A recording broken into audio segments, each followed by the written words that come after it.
제가 이제 이 어거스틴을 강의를 할 때마다 참 느끼는 건데 너무 시간이 많이 들어요. 어거스틴이 이걸 줄여야 되거든. 근데 어거스틴을 줄일 게 없어. 문제는 어거스틴을 모르고 기독교 신학을 한다? 그거는 사실은 말이 안 되는 얘기거든요. 그러니까 좀 더 정확히 말하면 기독교 신학은 어거스틴의 주석이다라고 할 정도로 어거스틴은 기독교 신학에서 중요합니다. 그리고 기독교 윤리에서도 어거스틴의 그 사랑론, 그 다음에 내면의 윤리 이런 것들을 사실은 우리가 이해를 못하고 넘어가면은 기독교 전체 이해가 안 돼요. 불가능합니다. 그리고 그 중세에서 어거스틴은 굉장한 중요한 기둥이었죠. 그런데 다시 그게 근대로 되면서 종교개혁 때 바로 마틴 루터에 의해서 다시 어거스틴이 리바이벌하는 거죠. 그러면서 어거스틴은 그 현대에 와서도 어거스틴 신학은 우리들로 하여금 그 기독교 신학을 하는 사람에게 있어서 끊을 수 없는, 그러니까 넘어가야만 하는 산, 피할 수 없는 산 이런 거 있잖아요. 넘어가야만 하는 강, 뭐 이런 강처럼 굉장히 중요합니다. 그래서 저는 어거스틴을 그동안 이제 뭐 학교에서 신국론도 강의를 했고 고백론도 따로 강의를 해봤고 그 다음에 어거스틴의 그 원죄론도 해봤고 하지만은 그럼에도 불구하고 어거스틴이 중요하고 그렇기 때문에 이거를 뭐 한 시간에 줄여가지고 어거스틴을 딱 얘기해가지고 이거다라고 하기는 참 저도 좀 송구스럽습니다. 그래서 어거스틴을 모르는 사람은 오늘 어거스틴이 대체 뭐다? 어거스틴의 신학은 뭐다? 제가 쉽게 설명할 테니까 그거는 딱 알아두시면 돼요. 지금 한마디로 어거스틴의 신학은 내면에 있는 하나님을 찾아라 그거거든요. 어거스틴의 윤리는 뭐냐? 내면에 있는 하나님을 찾는 것이 바로 행복의 지름길이다. 그런 겁니다. 윤리의 가장 중요한 건 뭐라 그랬어요? 좋은 것, 굿이라 그랬잖아요. 그렇죠?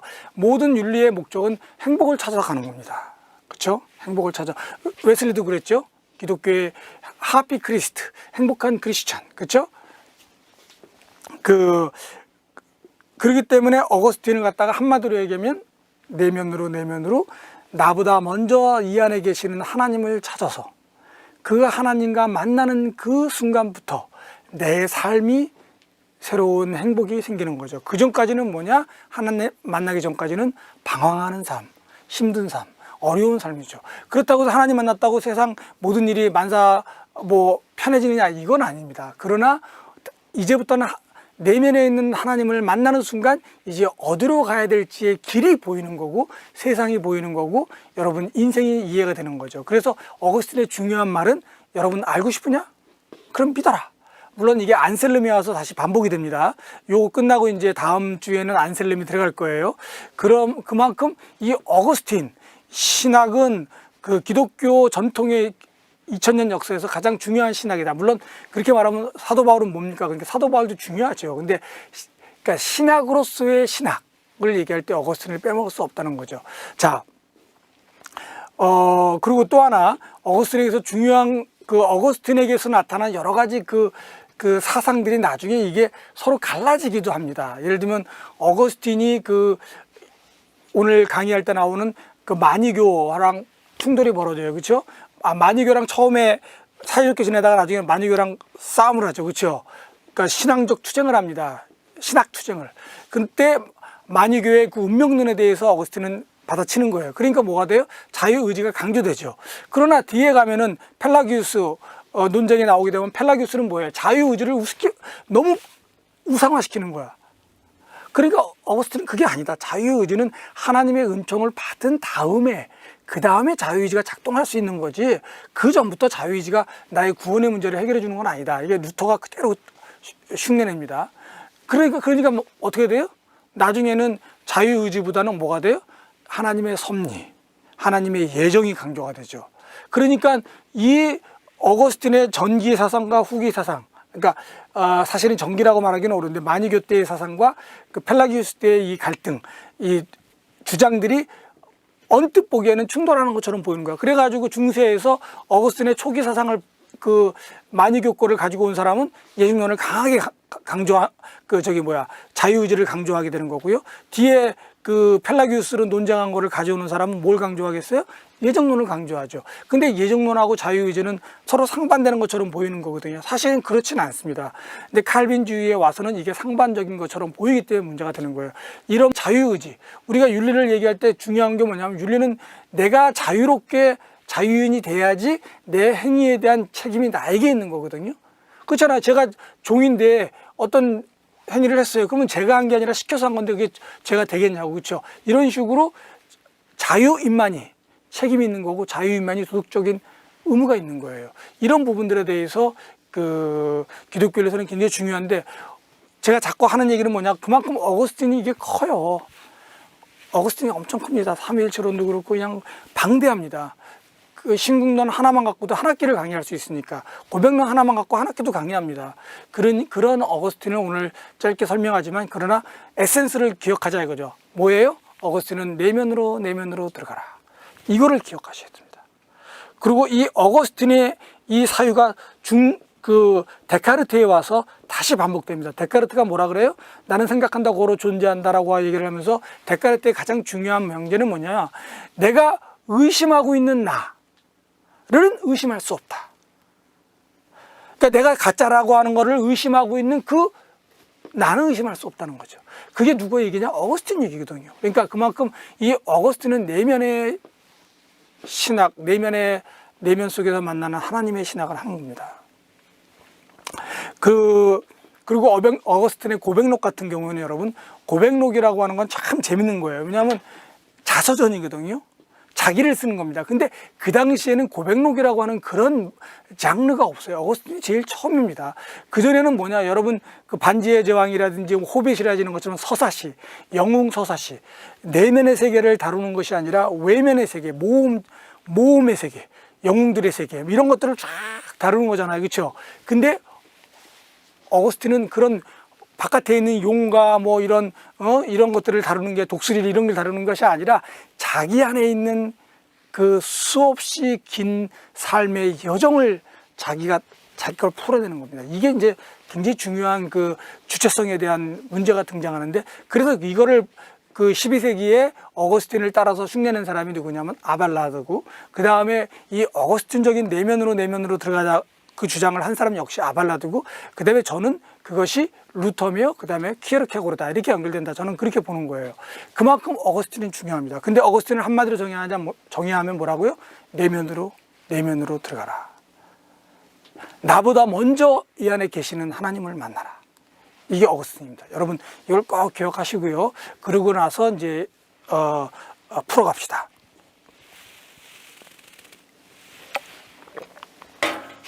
자, 요거는 제가 아까 그러니까 넘어가고, 자, 어거스틴의 엄마가 누구냐면 모니카예요.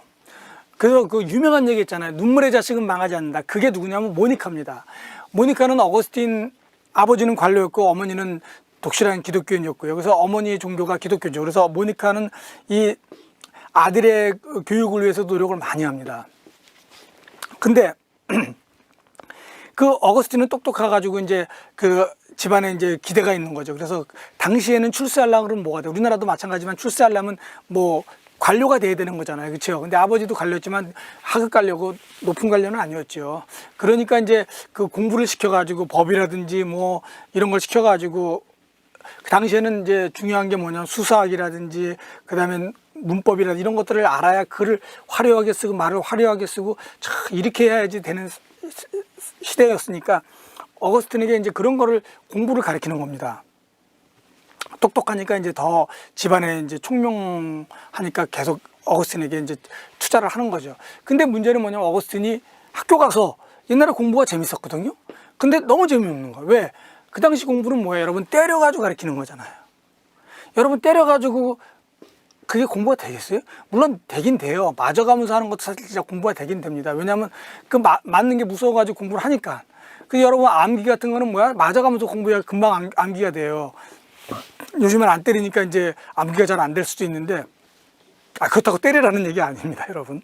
예, 교회 밖에서 절대 애들한테 그러면 안 돼요. 예.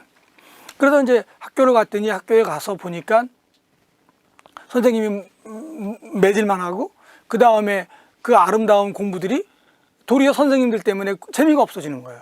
여러분들 뭐 이런 얘기하면 뭐 우리 학교는 똑같겠다 뭐 그런 얘기 할 수도 있겠지만, 어쨌든 그 높은 자기의 어떤 공부에 대한 재미도 있고 기대도 있고 그런데 그것이 학교 오니까 재미가 하나도 없어지는 거예요.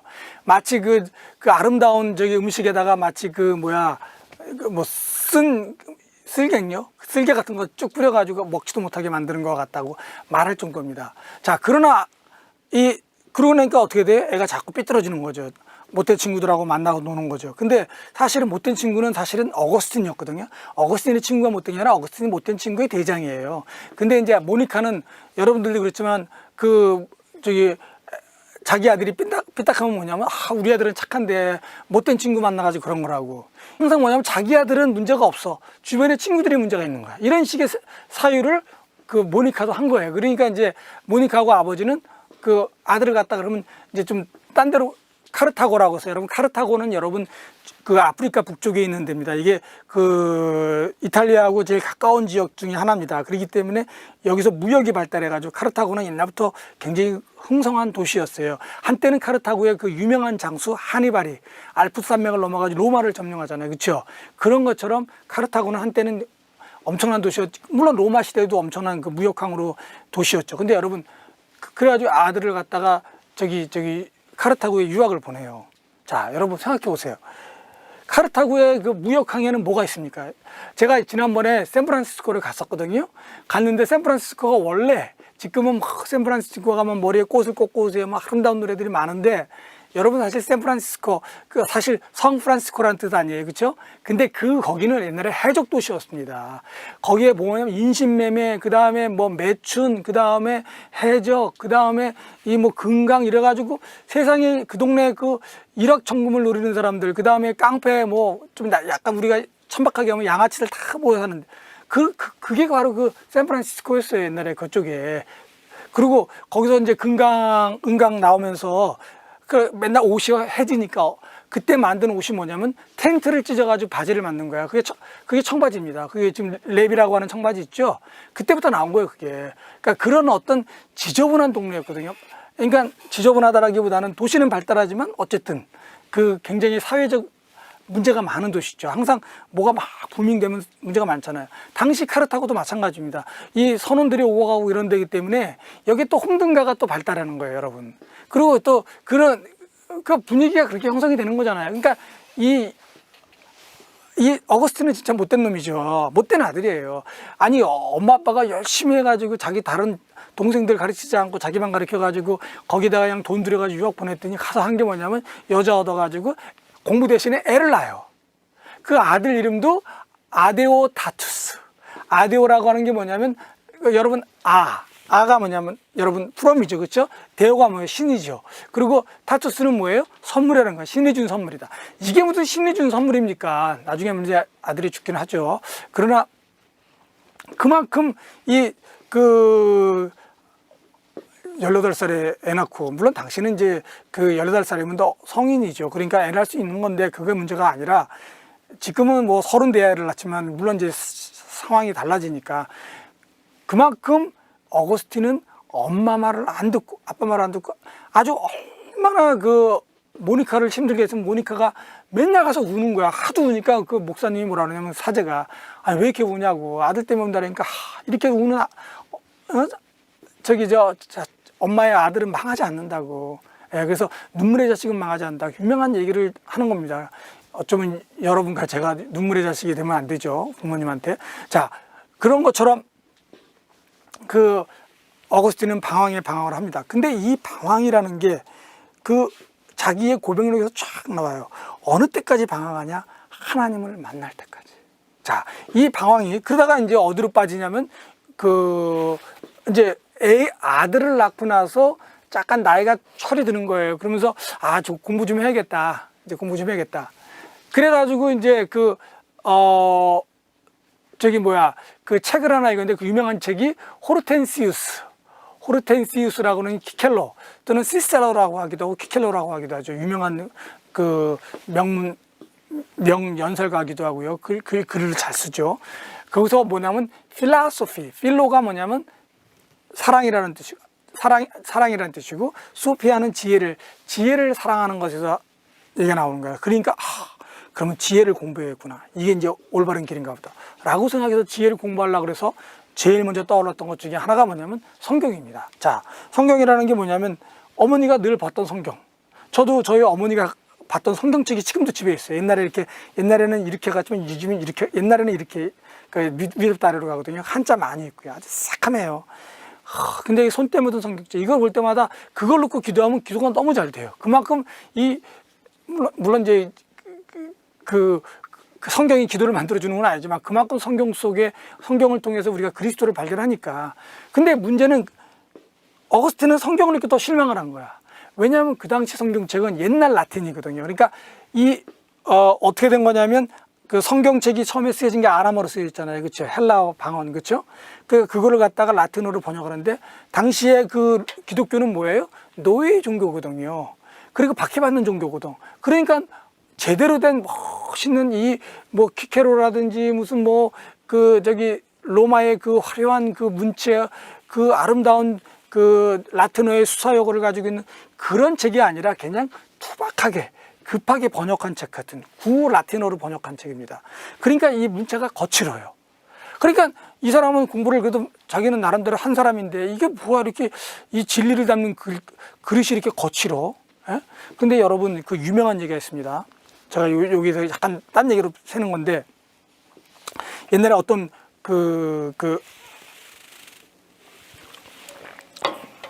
당시에 현인이 있었어요. 중동에. 똑똑한 사람입니다. 근데 얼굴이 못생겼어요. 그러니까 이제 그 나라 공주가 놀리는 거야. 선생님은 그 머릿속에는 그 아름다운 지혜가 들어있는데 어떻게 이렇게 얼굴이 못생겼냐고. 어? 그러면서 막 놀려대니까 이제, 그러면서 이제 그러니까 다음에 이제 그 현자가 이제 공주한테, 공주님, 근데 포도주 그러면서 이제 포도주 얘기를 하면서 그 포도주가 근데 어디에 담겨 있죠? 그러니까 질그릇에 담겨 있다고. 그래서 아니, 어떻게 포도주가 질그릇에 담겨 있냐고. 그 귀한 포도주가 그 왕도 마시고 그러니까 그러면 그렇지. 공주가 그러면서 뭐라 그러냐면, 그러면 내가 이걸 갖다가 금은 그릇에다가 보관해야겠다. 그래서 포도주를 갖다 다 금에다가 다 보관한 거예요. 여러분, 근데 그럼 포도주는 망합니다. 그렇죠? 근데 이제 어느 날 왕이 그 잔치를 벌여서 포도주를 까가지고 왔는데 포도주 맛이 이상한 거야. 다 금속 맛이 나고 이게 맛이 이상한 거야. 그래가지고 밑에 놈한테, 이제 밑에 부하한테 이거 어떻게 된 거냐니까, 공주님이 전부 다 그 질그릇에 담겨 있는 포도주를 갖다가 금그릇에 담았다고. 불러가지고, 야, 이 바보야, 어떻게 포도주를 질그릇에 담아야지 어떻게 은과 금에다 담냐고 그랬거든요. 그러니까 공주가 이제 열받죠. 자기도 아빠한테, 왕한테 되게 혼났으니까. 그래가지고 그 현자한테 가서, 아니, 지난번에 나한테 그 비싼 포도주를 갖다가 금에다 담으라고 그러지 않았냐고. 아니, 그러니까 그 현자가 하는 말에, 당신이 지혜를 가진 사람의 외모를 보고 얘기를 하니까, 사실은 포도주는 질그릇에 담아야 된다. 질그릇은 그러나 외모로 볼 땐 아무 금과 은으로 된 것보다 나쁜 거 아니냐. 그러나 그 안에 포도주가 있기 때문에 귀한 거다. 그러니까 중요한 거는 그걸 어디다 담아내느냐라고 하는 거다. 그러나 그 내용 얘기를 하면서 자기를 비꼬았던 거를 갖다가 이제 설명을 한 겁니다. 마찬가지로 이 성경도 나중에 이제 어거스틴이 암브로시우스 또는 암브로스를 통해서 성경의 진리를 깨닫게 되면서부터 성경의 거친 문체들이 이해가 되는 거예요. 그 다음에 또 어거스틴은 이 수사학자면서 문법학자이기 때문에 쫙 논리적으로 읽는 거 아니에요. 근데 논리적으로 여러분 성경책 읽어보세요. 그 마태복음에 나오는 족보하고요, 그 다음에 누가복음에 나오는 족보가 달라요. 그리고 요한복음은 태초부터 나오죠. 그 다음에 구약성경 봐봐요. 어거스틴은 족보를 다 비교해보니까 족보가 안 맞아. 이거는 우리나라 말로 하면 이거는 가짜 족보야, 이렇게 생각할 수 있는 거죠. 구약을 보세요. 심지어는 자기 부모랑 근친상간도 있지요. 그 다음에 별의별 그 비윤리적인 거, 자기도 비윤리적이지만 그 비윤리적인 거, 그 다음에 미신덩어리 같은 거 많이 있거든요. 이런 걸 보면서 성경은 이건 앞뒤가 안 맞는 모순 덩어리다. 여기에 진리가 있을 수가 없다. 윤리도 아니다. 그리고 이거 글씨체도 이건 엉망이다. 그래 던져버립니다. 그리고 어디로 가냐면 만이교로 빠져요. 만이교에 갔더니 다 설명이 쉽거든요. 뭐냐, 선과 악의 싸움, 그렇죠? 그래가지고 선과 악이 싸워가지고 선한 신이 있고, 그래가지고 이제 드디어 선한 신이 악신을 싸우기 위해서 누구를 보내냐면 예언자들을 보내는 거죠. 그래가지고 예수도 그 중에 하나고, 부처도 그 중에 하나고, 예를 들면 이런 식으로. 그리고 제일 강력한 만이를 보내가지고 저 악신을 때려부시게 하는 거죠. 그렇죠? 그래서 우리를 구원받게 한다. 뭐 이런 얘기를 하는 건데 여기가 그럴싸하거든요. 여러분 어릴 때 우리가 좋아하는 게 뭐냐면 신화예요. 신화는 여러분 재밌거든요. 그리고 그럴싸해요. 앞뒤가 맞거든. 예, 그럴싸하거든.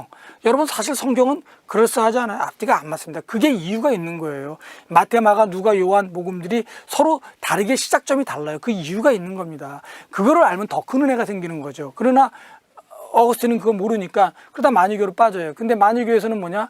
육을 갖다가 나쁜 거로 생각하잖아요. 그리고 저기 영을 갖다 좋은 거로 치고, 그러니까 그 금욕을 해야 되고 뭘 해야 되고, 그러니까 이 사람이 또 저기 욕종이 강했는지 만유교의 지도자급으로 가진 않고 제 밑에 단계로 남아 있는 거예요, 본인이. 예. 그래서 이제 만유교의 그 엘렉트를 거부하고 청종자, 소위 말해서 밑에 레벨로 거기 가서 만유교의 그 전도자가 됩니다. 이게 이런 모니카가 알고 얼마나 열받은 게 아니라 정말 가슴이 찢어졌겠어요. 그래서 20세에 만유교에 그 입교를 하고, 그 다음에 이제 그 만유교에서 이제 그 전도자가 됩니다. 자, 근데 이 만유교의 특징이 뭐냐면, 나중에 이제 아까 처음에 시작 얘기한 것처럼 만유교의 특징이 뭐냐면, 만유교는 운명론이 있어요, 이 안에. 절대적인 운명론이 있습니다. 이거를 갖다가 어거스틴은 깨는 거예요, 나중에. 만유교를 떠나면서. 자, 그래서 물질은 악이라고 보고 뭐 이런 것들. 그 다음에 심지어 뭐냐면 빛과 어둠의 싸움이라 그래가지고, 여러분 일식이 일어나잖아요, 일식. 그러면 일식이 뭐냐면 텐트 쳐놓고 신들이 싸우는 거예요. 그래가지고 일식이 완전히 가려주면 되지만 어떤 때는 덜 가려지고 약간 빛이 나오잖아요. 그거는 서로 싸워가지고 피 터지는 거라고. 이런 식의 설명을 하는 거예요. 그러니까 처음에는 혹했다가 나중에 만유교의 엄청난 모순들을 발견하고, 만유교의 이 것들을, 그 모순들을 발견하고 만유교를 떠나게 됩니다. 이것도 진리가 아니라고. 자, 그래서 아까 말한 것처럼 어거스틴은 철학자로서 성경은 가치없는 문서라고 생각하고 구약은 우화로 간주합니다. 그래서 이원론, 만유교의 이원론에 빠지게 됩니다. 그러나 한편으로는 만유교에서도 진리와 지혜를 추구하지만 동시에 어거스틴이 갖고 있는 성적인 욕망, 육적인 욕망, 세상에 대한 성공, 두 개가 있는 거예요. 하나는 진리를 추구하지만 하나는 또 사도 바울이 고민했던 육의 문제, 영의 문제가 두 개가 항상 어거스틴을 괴롭힙니다. 그래서 어거스틴이 회심할 때도 이 두 개 문제 때문에 갈등을 겪어요.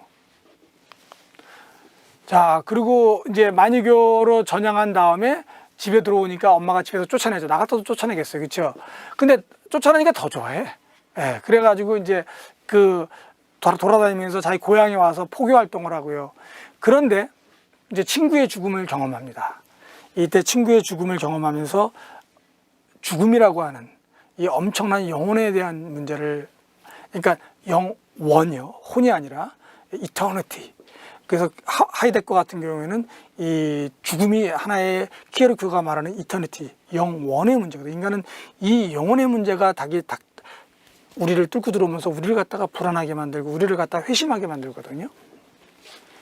그러니까 친구의 죽음으로 회의주의로 빠지면서 로마로 가서 이제 갑니다. 근데 그때 친구의 죽음에 대한 얘기를 할 때 고백록에 나오는 얘기입니다. 내 마음은 슬픔으로 매우 어두워져서 사방을 둘러봐도 보이는 건 죽음뿐이다. 여러분, 이 죽음이라고 하는 문제가 이게 쉬운 문제가 아닙니다. 이제 오늘은 죽음 강의를 안 하니까, 그러나 하여튼 이것만 읽고 넘어갑시다. 그와 함께 말하고 했던 그 모든 일들이 그가 없음으로 해서 내게는 고통받게 되지 않았습니다. 내 눈은 사방을 둘러 살펴보았으나 그를 찾았으나 그는 보이지 않아서 그래서 나는 그가 있는 모든 장소를 지냈습니다. 여러분, 죽음은 절대적인 어떻게 보면 악일 수가 있거든요.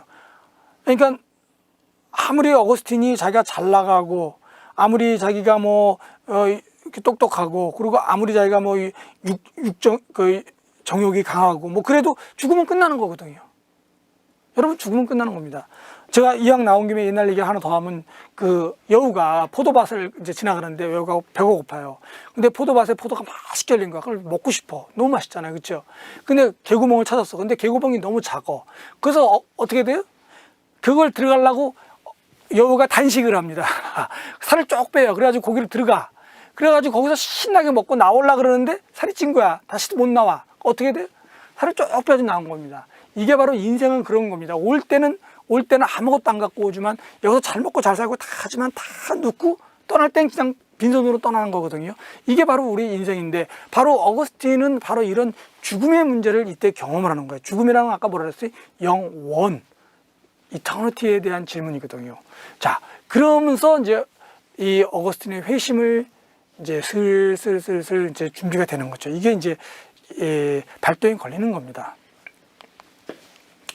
자, 그래서 여기 요거는 좀 로마로 가서, 로마에 어거스틴이 뭐를 하냐면 그걸 가르칩니다. 학생들을 가르쳐요. 근데 여러분 되게 재밌는 게 뭐냐면 당시에는 등록금이 후불제예요. 우리 감시는 선불제인가요? 그러니까 우리는 돈 내야 되는 거잖아요. 근데 거기는 강의를 다 끝나면 돈을 줍니다. 학생들이. 그러니까 강의료로 먹고 사는 그 선생님 입장에서 볼 때는 마지막까지 기다려야 되는 거야. 근데 이 학생들이 못된 놈들이 뭐냐면 마지막 일주일이나 이 며칠 남겨놓고 그만둬.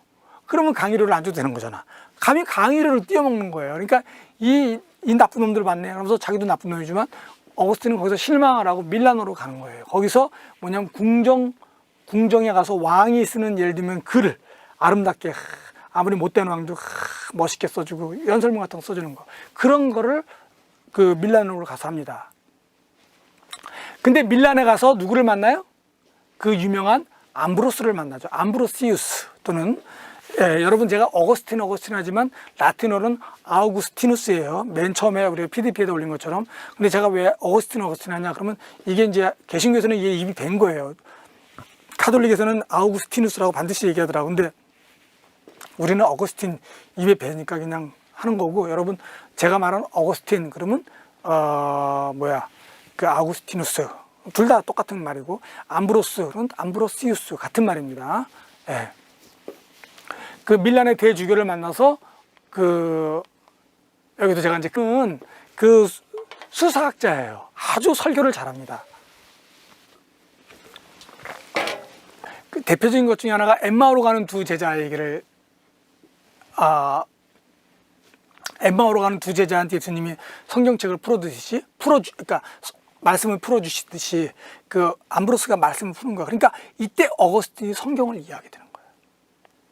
그래서 암브로스에서는 구약은 일어날 사건을 미리 보여주는 그 표식으로 이해를 하는 거고, 그 다음에 그 성경은 문자적인 의미가 아니라 영적으로 이해된다. 그래서 이제 예를 들면은 그 여러분이 잘 아는 강도 맞는 사람, 선한 사마리아 사람 있죠. 이 사람이 어디로 가요? 예루살렘에서 여리고로 가잖아요. 그렇죠? 가다가 강도를 만난 거잖아. 그러니까 예루살렘은 뭐냐? 에덴이에요. 거기 그 강도 맞는 사람은 누구냐? 아담입니다. 아담의 후예들이에요. 원죄로 인해서 예루살렘에 쫓겨나가서 세상으로 가는 거죠. 세상을 삶을 사는데, 세상을 살아가는 모든 사람은 늘 강도를 만난다는 겁니다. 그래서 강도를 만났는데, 그래서 선한 사마리아인 예수님이 고쳐주시고, 그 다음에 이제 그 여관에다 맡기는 거잖아요. 이게 교회인 거죠. 여관 주인은 목사고, 사실은 목사가 아니라 이제 사도를 말해요. 사도 바울이라든지 이런 사람들을 말하는 겁니다. 그래가지고 자기가 다시 올 때까지 치료해달라, 뭐 이런 식의 얘기를 하는데, 그거를 갖다가 제가 이제 짧게 얘기했지만 이것도 재미있는 그 커멘터리가 나와요. 그 암브로시우스의 커멘터리 주석서에 보면 아주 뭐 재미난 것들이 많습니다. 여러분 초대교회라든지 이 초대 교부들의 어떤 글을 읽어보면요, 신앙의 어떤 그런 아주 끈끈한, 끈적끈적한, 그리고 당시에 그 신앙의 우리 선배들이 2000년 전에 선배들이 가졌던 그 신앙의 어떤 그 맛을 느낄 수가 있어요. 이렇게 설명을 쫙 하니까 처음에 이제 어거스틴이 왜 갔냐면, 이것도 어거스틴의 이제 교만인데, 암브로시우스가 설교를 잘하고 말을 잘한다 그러니까 어거스틴이 가보고 싶은 거예요. 자기는 자기가 최고라고 생각했는데 잘한다니까 견딜 수가 없잖아. 그래서 갔더니, 예배당에 딱 갔더니 거기서 어거스틴이 무너지는 겁니다. 성경 말씀에 의해서. 여러분, 그래서 여러분 설교가 중요한 게 뭐냐면, 성만찬도 중요하고 다 중요해요. 설교도 중요합니다. 설교가 중요합니다. 모르는 사람이 와도 여러분의 설교를 듣고 저의 설교를 듣고 바로 이런 사건이 일어나야 되거든요. 자, 그래서 그때부터 이제 어거스틴은 이제 그 기독교를 다시, 성경을 다시 이해하고 보기 시작합니다. 근데 어거스틴을 이해할 때 우리가 심플란톤주의다 그런 얘기를 하는데, 요거는 그냥 넘어갑시다. 이것도 이제 어거스틴이 친구가 죽고 이제 그러면서 밀라노로 가고, 그 다음에 로마로 가고 밀라노로 가고 막 이러는데, 어느 날 갑자기 이제 그 로마에서 자기가 이제 일 마치고 이제 가는데 거지를 만난 거야. 근데 거지는 여러분 이제 그냥 거지가 아니라 술 취한 거지. 예, 요새 거지라 그러면 안 된다면서요. 뭐라 그러나? 하여튼 전문 용어가 있던데. 예, 요새는 요새 소경이라 그러면 안 되고 시각장애인 이래야 되는 것처럼 하여튼 말이 있는 것 같아요. 근데 그냥 우리 거지라고 합시다. 어거스틴이 쓴 번역된 선한영 교수가 번역한 글에도 그렇게 나오니까. 자, 이 거지가 있는데 한잔 했어. 술 한잔 했어. 그러니까 너무 행복한 거야. 그래가지고 막 행복해가지고 술 취해가지고 그냥 걸어가면서 가는데 그 거지가 너무 행복해 보이는 거예요. 어거스틴은 자기는 행복이 없는 거야. 그러니까 어거스틴은 그래서 자기의 말대로 하나님을 만나기 전까지는 내 영혼은 늘 불편했던 거죠. 자기 영혼은 영어로 말하면 restless, 이렇게 불안한 거예요. 하나님을 만나서야지만이 자기 영혼이 안식을 찾는 거죠. 그러니까 어거스틴은 엄마한테 신앙을 배웠지만은 그리고 계속해서 살아오는 여정이 아들도 낳고 그 다음에 진리를 찾고 싶어가지고 마니교 갔지만 마니교도 사실은 또 거지 깡깽이 같고요. 그래서 이제 새로운 길을 찾아서 로마에 왔더니 애들은 내 돈이나 강의료나 떼어먹고요. 그리고 자기 인생은 나이는 들어가고 그러지만은 자기가 갖고 있던 마음의 큰 어떤 진리에 대한 그런 사랑하는 마음이나 이런 것들은 있는데 이게 실현되지 않고 늘 마음이 불안하고 그 다음에 마음이 늘 조급하고 그 다음에 행복이 없고 근데 그래가지고 집에 그냥 가는데 보니까 술 취한 거지가 너무 행복해 보이는 거예요. 너무 행복해 보이는 거예요. 그러면서 이때 이제 쓴 글이 뭐냐면 이 사람이 행복에 대한 글을 썼습니다. 자, 읽어보겠습니다. 우리의 모든 노력은, 이게 이제 율락에서 행복이라는 얘기가 되게 중요하게 다루는 키워드입니다. 우리의 모든 노력은 노력의 목적, 노력의 끝은 뭐냐? 왜 노력하냐? 행복하기 위해서. Be happy. 웨슬리도 그런 말 합니다. 여러분, 왜 예수 믿냐면 행복하기 위해서. 웨슬리가 말한 천국이 뭔지 아세요, 여러분? 그리스도와 함께 영원한 행복을 누리는 것.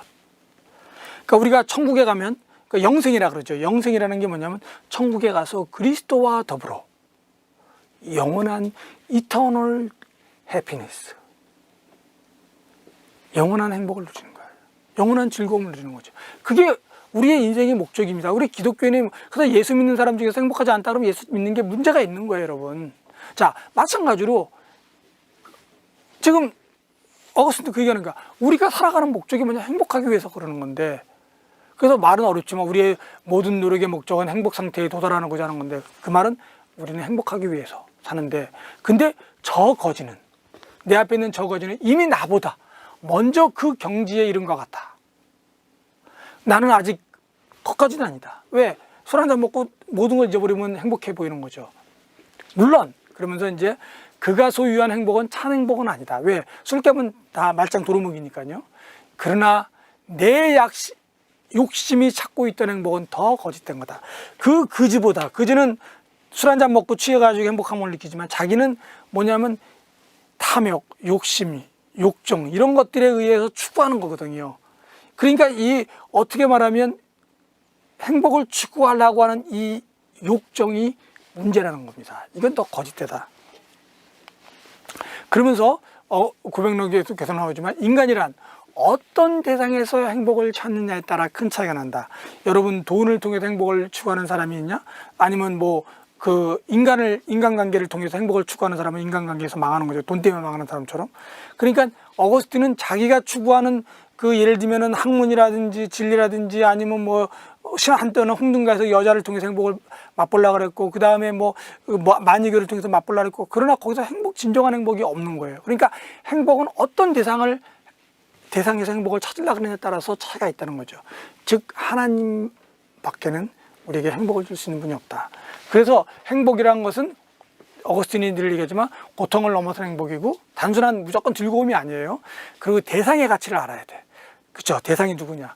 그리고 최고의 가치는 하나님이죠. 그래서 행복하기 위해서 어떻게 되냐?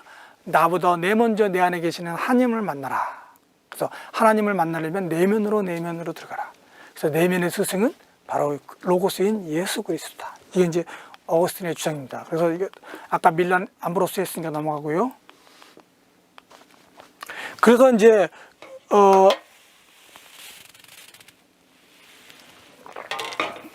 암브로시우스를 만나서 그 성경 공부도 하고 뭐 이러는데 이제 무슨 문제가 발생하냐면, 한편으로는 자기가 성경 공부하고 진리를 추구하지만 한편으로 자기의 육은 또 다른 죄를 짓는 거예요.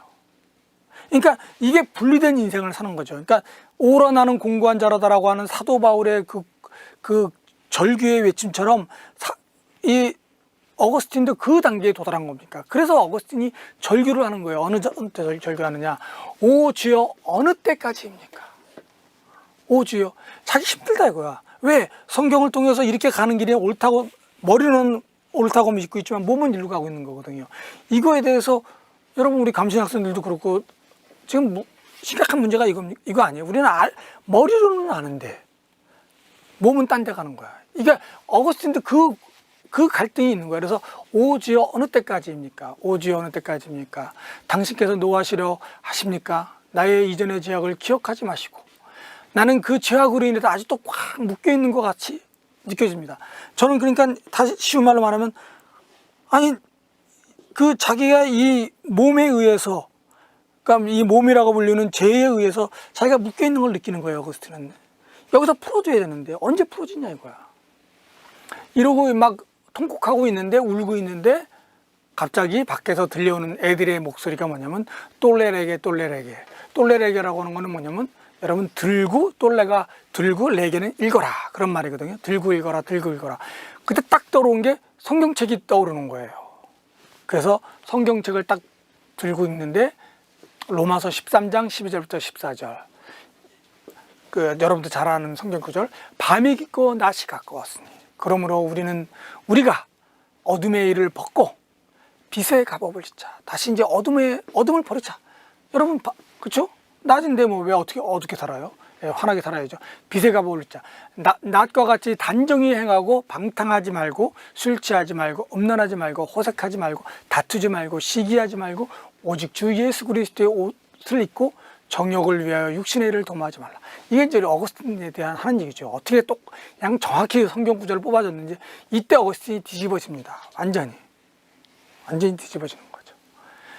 그러면서 어거스틴은 이 구절을 읽은 후 자기의 문제를 안 거죠. 자기 자신도 자기를 보기 싫었던 거거든요. 자기의 육의 문제를. 여러분들도 여러분의 진짜 속의 그 문제를 알아요. 근데 보기 싫어가지고 자꾸 딴 얘기를 하는 거예요. 그걸 가지고 그냥 정확히 하나님께서는 어거스틴을 찝은 거죠. 바로 이게 네 문제다. 이 구절을 읽은 순간 맞다. 그거다. 예.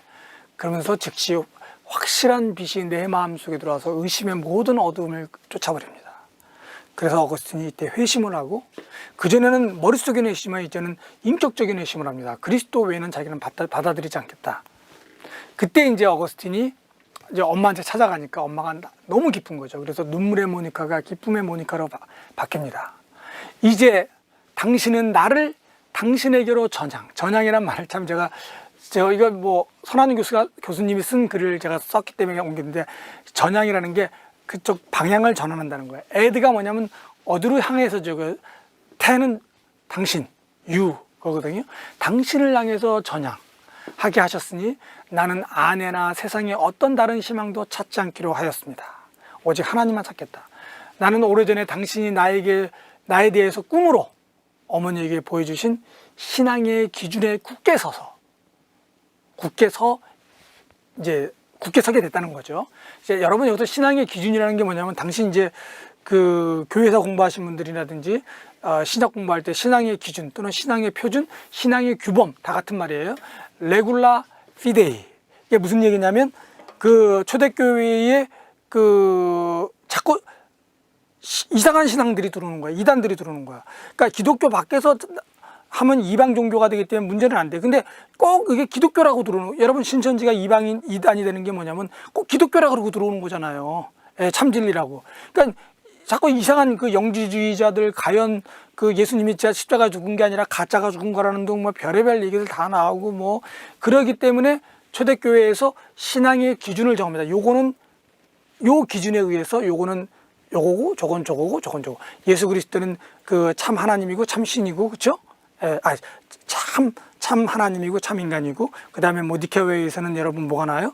삼위일체가 나오는 거고, 이런 식으로 신앙의 기준들을 딱딱 정합니다. 그래서 성경책이 그때 나오는 거죠. 성경책도 뭐예요? 바로 이단들 때문에 성경을 나와서 이상한 문서가 들어오지 않게 막은 거죠. 자, 그러니까 이런 신앙의 기준 위에 굳게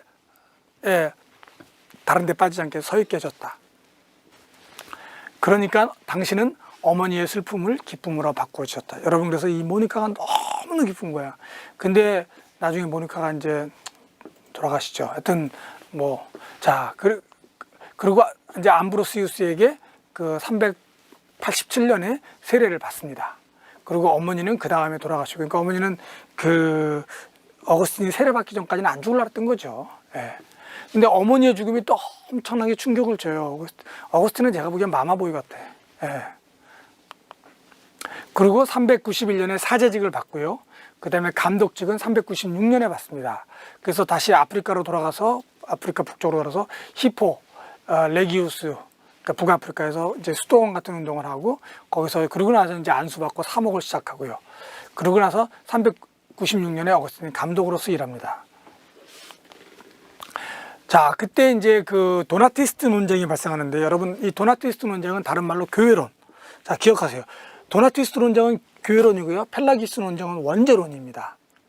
예, 인간이 어디까지 자기를 구원할 수 있는가, 자기를 책임질 수 있는가. 그게 이제 원죄론의 문제고요. 도나티스트 문제는 교회입니다. 어거스틴의 교회론은 한마디로 말하면 교회는 죄인들이 모여 있는 곳입니다. 죄인과 의인이 섞여 있는 거죠. 그러니까 함부로 죄인들을 쫓아내면 안 되는 거죠. 왜? 여기서 죄인이 의인이 되는 거니까. 그때 이제 도나티스트 논쟁이 뭐냐면 그 전에 무슨 일들이 발생했냐면, 막 박해가 일어날 때 이제 그리스도인들에게 성경이 있으니까 이놈들이 성경책 가지고 믿으니까 이게 성경책을 다 압수하거든요. 그러니까 압수한다는 의미는 뭐냐면 자기가 배교한다는 의미를 띠는 거예요. 그러니까 여기에 이제 명령에 거부한 그리스도인들은 이제 박해를 당하고, 그리고 이 명령에 다 이행해서 건네준 사람들을 이제 우리가 그 건네준 이라는 이름으로 트레디토레라는 말을 불렀습니다. 근데 이제 그 밀라노 칙령 이후에 기독교가 이제 황제 종교가 되면서 어떻게 돼요? 이제는 이 사람들이 다 이제 교회로 들어오려고 그러죠. 그러니까 이제 옛날에 그 박해 때 기독교에 대해서 배교 행위를 한 사람들은 그 사람들이 교회의 직분을 맡으면 안 된다. 그래서 그 사람들을 다 쫓아냅니다. 그러면서 그 반대로 그때 순교를 뭐 박해를 이겨냈던 사람들을 자기들을 도나티스트라 그래가지고 자기들이 감독을 세우고 막 그래요. 자, 어거스틴도 처음에 이해가 가요. 왜냐하면 생각해 보세요, 여러분들. 박해 때 순교 신앙을 지킨 사람들하고, 박해 때 물론 불미스러웠지만 도망갔던 사람들하고, 나중에 돌아와서 박해 때 박해 때 자기 신앙을 지킨 사람들이 더 가치가 있는 거죠. 그거는 이해를 하는데, 점점 이 사람들이 어떻게 가냐면 이 도나티스트들이 말하는 교회론을, 이게 문제예요. 자기들만이 진정한 교회라는 거야. 그러니까 도나티스트는 뭐냐? 교회는 순수해야 된다는 거예요. 교회는 잔털이 있으면 안 돼, 흠이 있으면 안 돼. 순결한, 그거는 천국에 있는 사람들이죠. 지상의 교회는 어거스틴이 신경론에서 말한 것처럼 교회도 땅의 도성과 땅의 도성 아닌 사람들이 섞여 있는 거거든요. 그러니까 하늘의 도성과 땅의 도성이 섞여 있습니다, 여러분. 교회 안에서도 여러분 아직도 염소와 양이 있는 겁니다. 그리고 알갱이와 가라지가 있는 거예요. 자, 그러나 어거스틴은 뭐냐면 아무리 가라지라도, 자기도 가라지였거든. 여러분도 가라지였지만 그리스도의 복음이 들어가면 이게 알곡으로 바뀌잖아요. 그러니까 함부로 가락지를 뽑으면 안 돼요. 그래서 함부로 예수님도 가락지 뽑지 말라 그러거든요. 왜냐, 이거 쓸모없는 거다 뽑아 버렸는데 나중에 그게 여러분 나중된 자가 먼저 될 수가 있는 거예요. 그래서 어쨌든 교회에 들어온 사람들을 여러분 쫓아내면 안 되는 거거든요. 근데 이 도나티스트들은 자기네 교회만 순수한 교회, 그러니까 교회는 흠이 있으면 안 된다라는 식의 순수 교회론을 주장합니다. 이게 언제 또 나와요? 종교개혁 때 또 나오죠. 그래서 이제 종교개혁 내에서도 급진 종교개혁과 비급진적인 종교개혁으로 갈라지는 거잖아요. 그래서 어거스틴은 이제 여기에 열받는 거예요. 이건 아니다. 거긴 너무 나갔다. 예. 그리고 그 도나티스트가 아닌 자가 예를 들면은 아까 건네준 자가 집례하는 성찬식은 의미가 없다. 그러니까 어거스틴은 화가 난 거예요. 성례라고 하는 게 인간의 힘으로 되는 게 아니라 하늘의 은혜로 되는 거지. 자기네가 하면 은혜가 되고 다른 사람이 하면 은혜가 안 된다? 이거 아니다. 니들 잘못 생각하고 있다는 거예요. 첫 번째, 교회는 100% 인간들이 보기에 순수한 사람이 모이는 것도 아니고, 그리고 성례는 인간의 힘에 의해서 이게 거룩해지고 비거룩해지는 것도 아니라는 거죠. 하늘의 힘이라는 거죠. 자, 그래서 이제 어거스틴은 이 점에 대해서 이제 도나티스트 논쟁을 벌이는 겁니다. 그래서 어거스틴은 도나티스트가 아닌 이 캐톨릭 보편인 교회를 지지하게 되고요. 교회의 본질은 그리스도와 교회의 진정한 연합이지 인간 행위와 특질에 의한 것이 아니다 라는 얘기를 합니다. 중요한 얘기죠. 자, 교회는 그리스도 교회의 진정한 연합입니다. 여러분, 그 교회의 세 가지 그 기준이 뭐예요, 여러분? 교회가 되려면 세 가지가 있어요. 첫 번째, 교회는 여러분 뭐가 있어야 돼? 신앙 공동체죠. 신앙이 있는 사람들이. 신앙이 약한 사람들이든 많은 사람들, 신앙이 있는 사람들. 두 번째, 교회는 뭐가 있어야 돼요, 여러분? 말씀이 있어야죠. 하나님의 말씀, 하나님의 가르침. 세 번째, 교회는 뭐가 있어야 돼요? 여러분, 성례가 있어야 된다. 이게 빠진 교회. 신앙은 뭐예요? 아까 첫 번째 신앙은 그리스도에 대한 믿음입니다. 그리스도에 대한 믿음이 없는 교회는 교회가 아닙니다. 신천지는 교회가 아니에요, 여러분. 그래서 자, 교회 세 가지가 있습니다, 여러분. 물론 감리교는 여기 하나가 더 들어가서 교회는 뭘 하느냐? 훈육을 하는 겁니다. 그래서 속회 뭐 이런 것들을 통해서 계속 우리는 교인들을 훈련하잖아요. 제자화시키는 거죠. 자, 그러니까 그리스도와 교회의 진정한 연합을 말하는 거지, 인간의 행위나 특질에 의해서 인간이 똑똑해서 인간이 거룩해서 교회가 그렇게 거룩해지는 게 아니라는 거죠. 교회는 아무리 그지 같은 사람들이 모여도 그리스도가 있으면 이게 변화가 있는 거죠. 거기에 믿음이 있으면 되는 거예요. 그리고 하나님의 말씀이 있으면 되는 거고 성례가 있으면 되는데, 바로 이거를 갖다가 그 도나티스트들은 인간의 행위와 특질에 의해서 교회를 구분짓려고 그러는 거죠. 이게 아니라는 거예요. 여러분, 이 교회론 되게 중요한 겁니다. 자, 요거는 뺍시다. 예. 자기들만 기독교인이라고 주장하는 것에 대해서 어거스틴이 하는 얘기예요. 그러니까 깨구락들처럼 깨구리들처럼 자기들만 우리만 we are only Christian 떠들어대는데 다 쓸데없는 얘기다 이거죠. 그리고 우리 모두는 가치 없는 죄인일 뿐이다라고 얘기하는데, 어거스틴은 도나티스트 사람들이나 우리나 하나님 앞에서는 다 똑같은 죄인이에요. 의인은 없나니 하나도 없나니 모두가 죄인이죠. 자, 하나님만이 성만찬을 효력 있는 진정한 성만찬이 되게 할 수 있는 거죠. 그 진정한 교회라는, 그래서 이제 질문이 된 거고요. 진정한 교회란 무엇인가라는 질문에 대해서 교회 지도자의 역할에 대한 질문도 나온 거고, 진실한 믿음을 가진 자라면 교회 전체, 교회의 흠을 포함해서 사랑해야죠. 여러분, 자기 이웃을 사랑한다는 말이 자기 옆에 신앙이 약한 사람도 사랑할 줄 알아야죠. 예. 이것이 참된 신자가 가져야 될 자세다. 이게 이제 어거스틴이 본 거예요. 그래서 도나티스 논쟁은 뭐다? 교회라는 논쟁이다. 예. 그리고 배교한 사람들 진정으로 회개한다면 교회 들어오는 거 찬성해야죠. 예. 그리고 교회는 순수하고 완벽하고 완전한 사람들의 모임이 아니죠. 자, 그 다음에 이제 펠라기우스하고 논쟁, 또는 펠라지우스라고 하는데, 펠라기우스는 360년에서 418년. 이제 여기 영국이라는 건데, 이제 펠라기우스도 사실은 실제로 어거스틴하고 펠라기우스라는 게 붙은 건 아니에요. 정확히 말해서 이 펠라기우스는 뭐냐면 수도승의 출신이에요. 어거스틴은 그 방탕한, 그러니까 호랑방탕한, 그러면서 자기 멋대로 살다가 뒤집어져 가지고 예수 믿은 사람이잖아요. 그렇죠? 그러나 이 펠라기우스는 달리 수도원에서 큰 수도 생활을 하면서, 그러니까 자기를 갈고 닦는 거죠. 말씀 속에서, 그 다음에 규율 속에서, 이런 아주 그 전형적인 그 모범생이죠. 이제 이런 그 펠라기우스가 주장한 게 뭐냐면, 바로 자기를 끊임없이 그 갈고 닦아야 된다. 그 그리스도인으로 훈련을 해야 된다. 그러면서 뭐냐면 인간의 자유의지를 강조하게 되는 거거든요. 근데 이제 그게 너무 그 펠라기우스 제자가 너무나 강조하고 한쪽으로 치우치는 얘기를 하면서 이제 드디어 펠라기우스는 417년에 정죄가 됩니다. 자, 펠라기우스 논쟁이 뭐냐면, 교리가 원죄를 부정한다는 거죠. 인간의 이성과 의지는 죄에 의해서, 원죄에 의해서 변하지 않았다. 그러니까 또 우리 이성하고 우리 의지는 깨끗하다. 그러니까 이거를 통해서 우리가 구원받을 수 있다. 이제 그리고 죄의 경향성은 인간의 자유로운 선택에 의한 것이 선택에 의한 것이지 아담으로부터 내려온 게 아니다. 원죄의 유전서를 부정합니다. 아담은 끝났다. 내가 죄를 지면 내가 죄를 짓는 나에 의해서 내 죄가 발생한다. 왜 아담 때문에 내 죄가 발생하냐 이거죠. 원죄를 부인하는 거예요. 그래서 그러니까 내가 죄를 짓는 거니까. 그래서 죄로부터 벗어나기 위해서는 신의 은총이 필요한 것이 아니라 인간 스스로 하나님의 뜻을 행하고 내 마음을 결단해 가지고 그 길로 나가면 된다는 거죠. 내가 하나님의 뜻이 뭔지를 내가 파악해 가지고 내가 그렇게 살면 된다. 이게 뭐냐면 인간적인 방식이죠. 내가 어떻게 하나님을 결정짓는 거예요, 사실은 이제. 그래서 그 당시에 뭐냐면 이제 우리 교부 시대 중세도 그렇지만 여러분 세례라고 하는 거 굉장히 지금은 여러분 세례가 그렇게 무섭게 생각하지 않지만 옛날에는 세례는 굉장히 무서운 거예요. 세례를 안 받고 죽으면 여러분 영원한 불에 빠집니다. 세례가 뭐냐면 원죄를 사해 준다고 생각하는 거예요.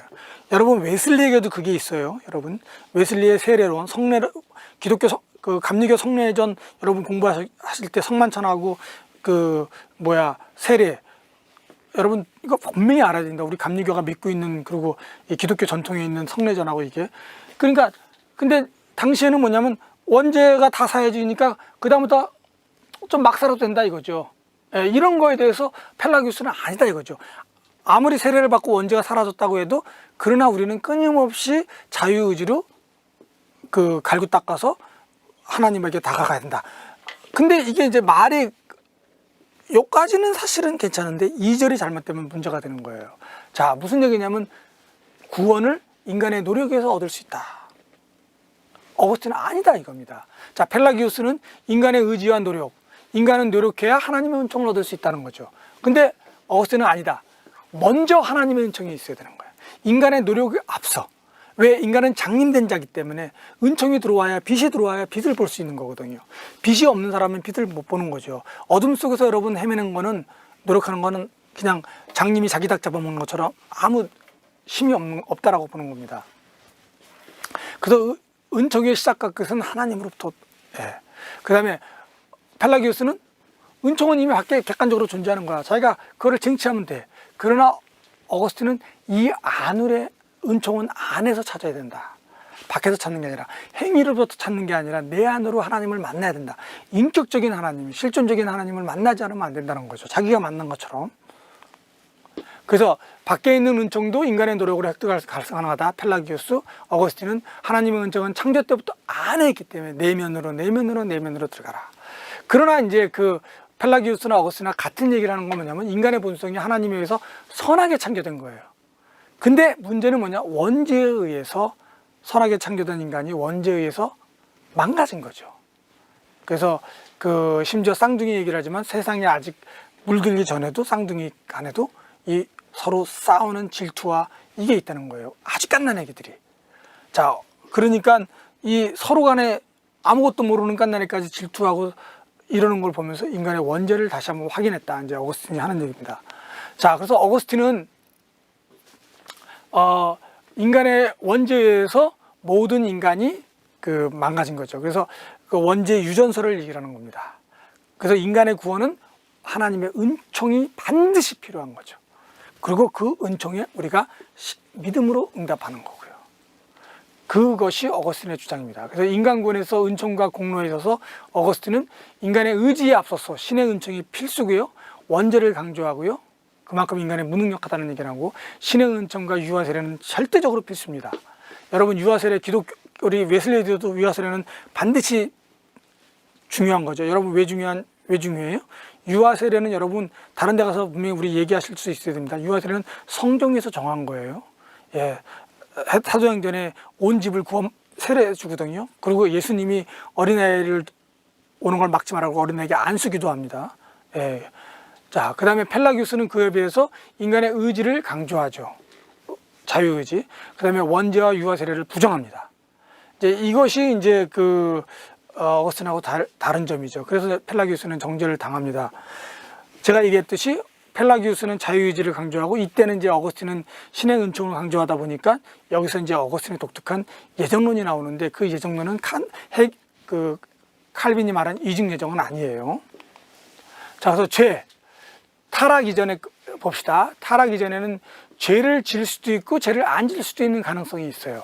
네, 타락 이전에는. 그렇기 때문에 아담과 이브가 죄를 진 거잖아요. 안 질 수도 있었는데 죄를 진 거야. 선악과를 따먹었으니까. 타락 이후에는 죄를 질 수 있어요. 죄를 안 질 수도 없어. 그러니까 인간의 모든 선택은 다 죄를 지는 거는가. 죄를 안 질 수도 없고 죄를 질 수도 있는 거죠. 그러니까 이 인간의 이게 바로 이 심각한 인간의 내적인 문제죠. 이게 이제 인간으로 하여금 죽음에 이르는 병을 만들어요. 이 죄가. 자, 그러나 예수 믿고 거듭난 다음에 죄를 질 수도 있고 죄를 안 질 수도 있죠.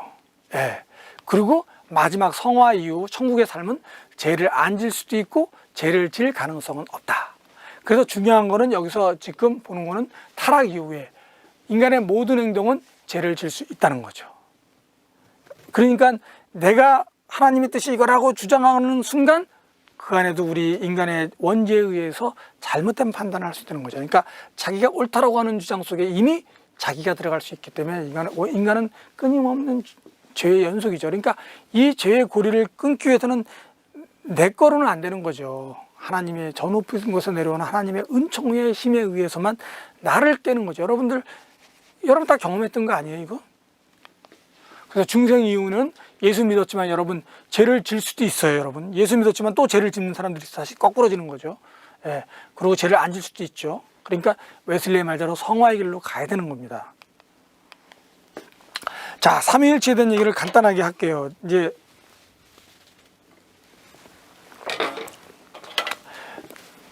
기독교의 가장 중요한 교리 중에 하나가 삼위일체입니다, 여러분. 니케아회에서 결정된 거. 삼위일체는 하나님의 신비예요. 그래서 어느 날 갑자기 삼위일체를 이제 설명해 줘야 되니까 고민합니다. 어떻게 설명할까? 그런데 뭐 이게 설명이 되냐? 하나님의 신비가 설명이 되냐고, 이성의 힘으로. 그렇죠? 안 되는 거예요. 계시로 내려오는 거기 때문에. 그런데 이제 어느 날 갑자기 바닷가를 가고 있는데 어떤 어린아이가 그 웅덩이에다가 바닷물을 붓고 있는 거예요. 그러니까 이제 어거스틴이 가서 아가야 뭐 하냐 그랬더니 여기다가 바닷물을 다 담으려고 그러니까 어거스틴이 웃으면서 아니 바닷물이 얼마나 큰데 거기다가 다 담을 수 있냐. 그러니까 이제 어린아이가 어거스틴에게 하는 말이 그러면 당신은 왜 하나님의 놀라운 신비를 당신의 조그만 그 머릿속에다 담으려고 그러냐, 설명하려고 그러냐. 그 순간 어거스틴이 깨달음이 오는 겁니다. 그러니까 이 여러분 삼위일체는 하나님의 신비, 이거는 경험입니다. 그러나 어거스틴이 이제 그러나 설명을 해야 됐잖아. 그래서 설명을 간단하게 이제 모든 삼위일체에 대한 그 설명은 여러분 그 어떤 그 유비론적으로 한 설명들, 태양, 햇빛, 햇살 뭐 이런 것들은 다 한계를 가지고 있어요, 여러분. 한계를. 그러나 그거를 통해서 우리가 그런 것이 어떤 것이다라고 우리가 느끼를 받을 수 있는 그런 게 되는 거예요. 그래서 설명을 계속 하는 겁니다. 자, 하나님이 태양이죠. 성부 하나님. 그러면 태양은 어떻게 해요? 빛으로 내려와가지고 모든 것을 다 환하게 비춰주죠. 성자 예수님, 그렇죠? 그 다음에 우리가 햇빛을 닿는 순간에 따뜻해지잖아요, 그렇죠? 뭐 열이 나잖아요. 따뜻함을 느끼는 햇살이죠. 바로 그는 성령 하나님. 그래서 이렇게 삼위일체 하나님에 대한 설명을 합니다. 이 삼위일체 하나님은 우리 윤리에서도 되게 중요한 개념이에요. 나중에 여러분들 혹시 시간 되면 제가 나중에 삼위일체 강의할 때 들어오세요. 자, 그리고 어거스틴이 이제 그 가장 중요한 책이 고백록이고 그 다음에 가장 중요한 책들을 굉장히 많이 써요. 삼위일체론도 쓰고요. 그 다음에 그 영혼론, 영혼, 아까 말한 영원이 아니라 그 소울에 관한 글도 쓰고요. 자유의지에 관한 것들도 쓰고요. 그래서 어거스틴이 엄청나게 많은 글을 씁니다. 근데 마지막에 어거스틴이 쓰는 책이 뭐냐면 그 유명한 신국론, 기독교 역사책의 처음이죠. 신국론을 씁니다. 이 신국론을 쓰는 이유가 뭐냐면 영어로 말하면 City of God, 하나님의 도성이라는 뜻이죠. 이 하나님의 도성을 쓰는데 왜 쓰냐면 그 영원한 도시라고 생각했던 로마가 드디어 무너져요. 여러분, 무너집니다. 자, 로마는 뭐 우리가 사회학적으로 봅시다. 로마는 무너질 수밖에 없어요. 왜 그래요? 로마는 두 가지 큰 문제를 갖고 있습니다. 하나는 이 경제적으로, 그러니까 물질적으로 문제가 있고 하나는 정신적인 문제가 발생해요. 그러니까 반드시 망하는 게 당연한 겁니다. 자, 경제적으로 뭐냐? 로마는 어떤 경제를 대하고 있습니까? 약탈 경제를 취하는 거죠.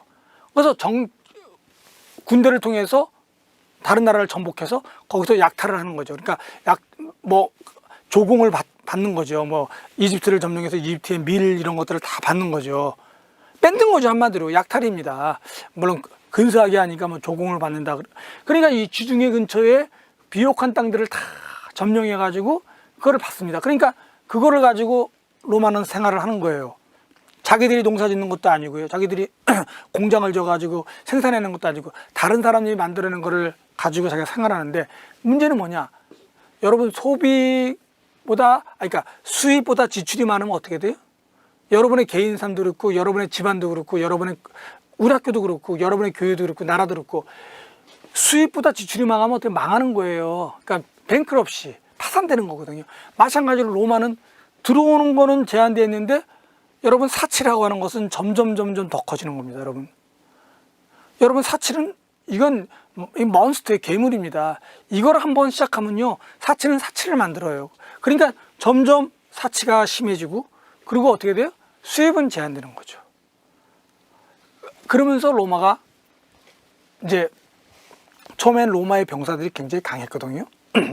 그래가지고 로마의 군대가 되는 게 굉장히 중요한 거죠. 그래서 옥타비우스도 군대 장관으로 시작해가지고 로마를 통일하는 거잖아요. 근데 이제 모든 지중해가 통합되고 이러니까 이 사람들이 이제 별로 할 일이 없는 거야. 그러니까 별로 자식들은 군대 안 가고 군대 대신에 뭐를 보내냐면 용병을 사는 거야. 돈 주고 용병을 사가지고 저 게르만족들, 이 가을들, 고리라 그러죠. 걔네들을 사가지고 변방을 지키게 한 겁니다. 그래가지고 심지어는 그 중에서 지휘관도 만들고 군인 장수도 만들어내요. 근데 문제는 걔네들이 잘 살았는데 어떤 문제가 발생하냐면 너무나 흥청망청 쓰니까 돈이 없어가지고 용병들에게 월급을 못 주는 거예요. 그럼 어떻게 돼요? 여러분 굶어봐요. 그러면 이판사판 되는 거잖아요. 그래가지고 자기 월급 받으려고 로마로 쳐들어오는데 로마에는 이 용병들을 보고 다 도망가요. 한 번도 제대로 된 전쟁을 안 해보고 로마를 뺏겨버리는 겁니다. 그 로마가 무너져요. 예. 이제 그때부터 로마는 무너지는 거죠. 그리고 이제 저기 훈족들이 들어오니까 저 게르만족들이 내려오면서 동로마가 고트족들이 점령하고요, 비스고트족이 점령하고 아프리카까지 점령당하고 막 이러면서 드디어 로마가 무너지는 겁니다. 그러니까 사람들이 뭐냐면 로마가 왜 무너졌냐? 그러면서 이 기독교의 종교 때문에 로마가 무너졌다. 기독교의 종교 때문에 그 로마의 전쟁의 신이 로마를 버렸다. 그래서 기독교 때문에 로마가 나약해졌다. 그러면서 막 이제 기독교를 비난하는 거예요. 그 피라미드에 와가지고 그런 얘기를 하니까 어거스틴이 화가 난 거죠. 그게 아니죠. 어거스틴의 논리는 뭐냐? 칼로 일어난 자는 칼로 망한다. 그리고 땅의 도성은 흥망성쇠를 반복한다. 여러분, 이거 굉장히 무서운 얘기입니다. 만약에 대한민국에서 제가 이런 얘기하면 대한민국도 언제 망할 수 있다는 얘기하면 저 국가보안법에 들어갈 수가 있어요. 예, 그만큼 자기가 있는 공동체에 대한 충성심이 약하다라고 판명받을 수 있는 얘기를 하는 겁니다. 땅의 도성은 흥망성쇠를 반복한다. 그럼 뭐냐? 하나님의 도성은 그러나 땅의 도성과 더불어 영원히 역사의 끝날까지 가는다. 그게 이제 신궁론입니다. 그래서 땅의 도성과 신의 도성을 구별하는 거죠. 신의 도성은 뭐냐? 민족도 상관없어요. 뭐 노예도 상관없어, 주인도 상관없어, 여자도 상관없어, 남자도 상관없어, 노인네도 상관없어, 어린애도 상관없어.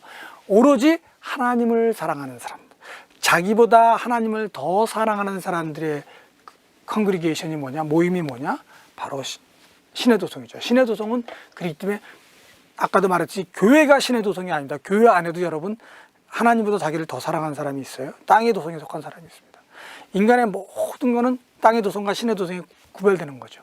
그래서 어거스틴의 신궁론에서 이제 그 기독교를 방어하고 동시에 기독교 역사 철학을 얘기하고 그 다음에 세상 역사의 흐름에 대한 얘기를 하는 겁니다. 그래서 땅의 도성에 속한 사람과 하늘의 도성에 속한 사람들, 땅의 도성에 속한 사람은 낡은 사람이고 외적인 거에 있고 육체에 매여 있고 변할 줄 모르는 사람, 그리고 바벨론이고요, 그렇죠? 그 다음에 신을 무시하고 욕정에 따라 사는 사람이고 자기를 사랑하는 사람이고, 신의 도성에 속한 사람들은 새 사람이고 내적인 사람이고요. 같은 얘기죠. 어거스틴 얘기. 성령으로 거듭난 세 사람으로 하늘의 소망을 가진 자, 예루살렘에 살고 있는 사람이죠. 신의 나라 예루살렘, 그리고 자기보다 하나님을 더 사랑하는 사람, 이거를 카리타스, 여러분 들어보셨을 거예요. 카리타스라는 말을 씁니다. 그래서 정의 얘기도 하지만은 제가 이제 뭐 이거 좀 뚜목과 알렉산더 대왕이 이제 어느 날 그 식민론에 보면 유명한 얘기가 나와요. 그래가지고 이제 알렉산더 대왕이 해적두목을 잡아가지고, 야, 너 때문에 지중해 교육이 지금 무너진다. 네가 맨날 약탈해가지고 지금 로마로 와야 되는 곡물들이 안 오고 로마에서 절로 가야 되는 것들이 안 오고 너 때문에 지금 이 지중해 연안의 무역이 망가져가지고 지금 아우성이다. 이 나쁜 놈아. 너 왜 그래? 그랬더니 뭐냐면 해적두목이 하는 말이, 대왕님, 당신은 대함대를 이끌고 도둑질을 하니까 황제며 대왕이며 이런 얘기를 듣고, 저는 배 한 척을 가지고 남의 거 뺏어오니까 저는 해적이란 말을 듣습니다. 당신도 당신의 제국의 평화와 안녕을 위해서 하는 것처럼 저희도 저의 집안 식솔들의 평화와 안녕을 위해서 지금 도둑질하는 겁니다. 다를 게 뭐가 있습니까? 그래가지고 알렉산더가 한 방 먹었다는 얘기입니다. 마찬가지로 이 인간의 정의는 어거스틴에 의해서는 이 땅에서는 실현되지 않아요. 완전한 정의는 어디서 실현하냐? 그리스도가 주인 되시는 나라에서만 가능합니다. 신의 도성에서는. 자, 그러나 요것도 넘어갑시다. 자, 그 다음에 이제 요거는 조금만 합시다. 왜냐하면 무슨 얘기냐면은 땅의 도성에 우리 기독교인들이, 저하고 여러분들이 땅의 도성에 어거스틴 말대로 살고 있는 겁니다. 여러분 중에서 무슨 관료가 될 수도 있고요. 여러분 중에서 뭐 대통령도 나올 수 있고요. 자, 우리 기독교인들 중에서. 그러나 이 사람들이 하늘의 도성에 속했다고 해서 하늘만 쳐다보고 땅의 일을 안 하면 안 돼요. 열심히 해야 된다는 겁니다. 그래서 우리는 이제 현세의 직무를 맡고 있을지라도 하늘의 시민인 걸 알고 있습니다. 여러분들이나 제가 관료나 지방 감독, 심지어는 황제로서 이 땅에 살고 있으면 그럼에도 불구하고 이 땅에서 하는 일을 실망시키지 않을 것입니다. 그러니까 하늘의 시민이라고 해서 이 땅을 우습게 보면 안 된다는, 여기서 열심히 살아야 된다는 겁니다. 이게 번역이 약간 가독성이 떨어지는데 중요한 거는 이 지상에서 하는 일을 실망시키지 않을 것입니다. 이게 중요한 거예요. 그러니까 하늘의 소망을 갖고 있다고 해서 여러분 지상 일을 우습게 여긴다? 이 사람은 안 되는 거예요. 여러분, 이 사람은 윤리적으로 비윤리적입니다. 기독교적으로 볼 때. 그리고 자기가 천상의 일을 한다 그래서, 예를 들면 아까 도나티스트 같은 사람들, 또는 목사라든지 뭐 아니면 이렇게 거룩한 일에 종사하는 사람들, 그런데 이 사람들이 그런 일을 한다고 뻐기고 있잖아요. 그러나 실은 악마의 자식들도 모세의 자리를 앉을 수 있다는 겁니다. 그렇기 때문에 뻐기지 마라 이거죠. 마지막 심판 때 그들은 견디기 어렵다. 그러니까 겉에서 볼 때 지상에서 뭐 지상의 관료가 된다고 해서 이 사람은 나쁜 사람이고, 뭐 지상에서 교회의 목사가 된다 좋은 사람이고, 아니라는 겁니다. 이 속에 뭐가 있냐? 하나님을 사랑하는 마음이 있느냐 없느냐. 그리고 두 번째는 뭐냐? 하나님을 사랑하는 마음이 있으면 이 땅에서 다 열심히 해야 돼요. 여러분, 교회도 땅의 도성에 속한 사람이 되는 겁니다. 반드시 하늘의 도성 아니에요. 자, 이런 식으로 해서 실제적으로 이 어거스틴은 뭐냐? 겉에서 보이는 게 아니라 아까 말한 것처럼 내면으로 내 안으로 들어가라.